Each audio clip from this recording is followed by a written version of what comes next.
কি হয়েছে? 5 স্লিপ কেটে কালকে পড়ে গেছে। এই গরুটা অসুস্থ কদিন ধরে?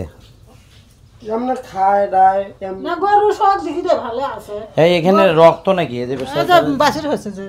ও বাচ্চা হয়েছে, কবে বাচ্চা হয়েছে? বৃহস্পতিবারে হয়েছে। বৃহস্পতিবারে? কালকে দিয়ে হয়েছে। এই যে পাটা এরকম ছেঁচড়ে আছে, কোন নড়ে গেল নাকি? ওর কোন আগেই নড়া ছিল, আগে থেকে তেরা বেগা করে হাঁটতো।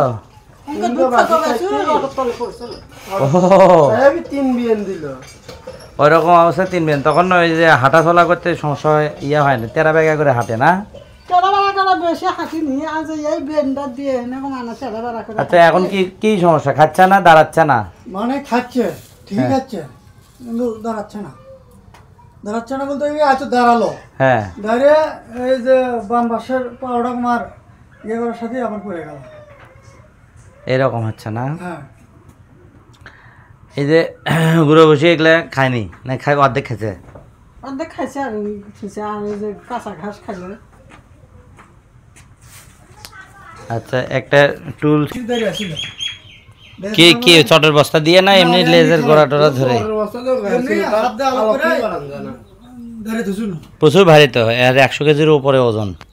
এর শরীরে কিছু নাই, শরীর ভিটামিন ক্যালসিয়াম অনেক ঘাটতি আছে। হ্যাঁ, তো এগুলো ফিল আপ করা প্রয়োজন আছে, তাড়াতাড়ি হবে না। যে রক্তটা পরীক্ষা করে সেই অনুযায়ী বড় সারি পরামর্শ। গরু আপসের মাধ্যমে শুতিল, শোতার পরে যে পরের দিনে তিয়াম করলে সর্ষের তেল গরম করে নাগিয়ে দিয়ে ওই যে এটা ছোটবেলা কোন নড়ে গেছিল না? ওই পাশে ওই জন্য আমরা একবার দেখছি যে একটা বাছুরের আবার ভালো হয়, কিন্তু বড় গরুর হলে ভালো হয় না। এরকম করেই থাকে যাবে, কিন্তু একটু যত্ন করেন। ওই যে ক্যালসিয়াম ভিটামিনগুলো স্যার লিখে দিছে না, ওইগুলো ওষুধ করার চেষ্টা করেন। কারণ আপনার খোরা বা পায়ের ব্যথা এগুলো যাই হয় হোক, তো এটার একটু যত্ন করলে, যে ঘর টর করতেছেন একটু গরুর ঘর করার চেষ্টা করেন না। যদি আপনার গরু মনে করেন গরু পালতেছেন, যদি গরুর আপনার যত্ন না করেন, যে এইভাবে খড় করলে এতে কি হচ্ছে, খাবারগুলো নষ্ট হচ্ছে।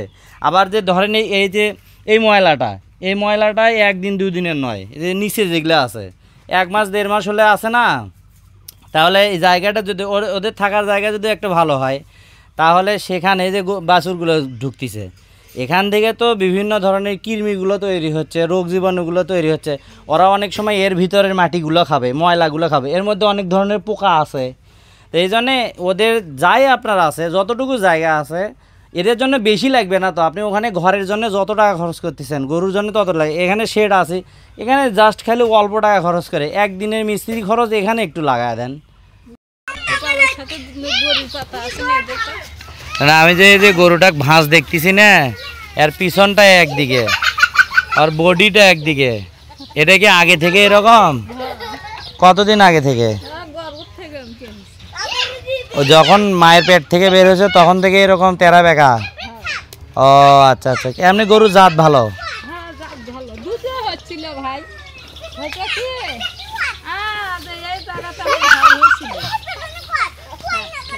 কোন জায়গায় ঘা হয়েছে? ও তাই তো। ওটা কি আপনার কতদিন আগে ঘা হয়েছে? এই বাছুরের 6 দিনের বয়স, বাছুর দুদিন তাতে গায়ের এলে ওই জায়গার ঘাও দেখা করছে। দেখি ধরেন তো দেখি ঘাওটা। থাকো থাকো থাকো থাকো থাকো। ছিলে গেছিল, হেটা ওই গাভিন অবস্থায় থাকে, ছিলে গেছিল, সেটা এমন লেজটা ধরো তো, সন্নাখান হয়া ঘাও বাইরে ল্যাঙ্গুটা ধরো তো।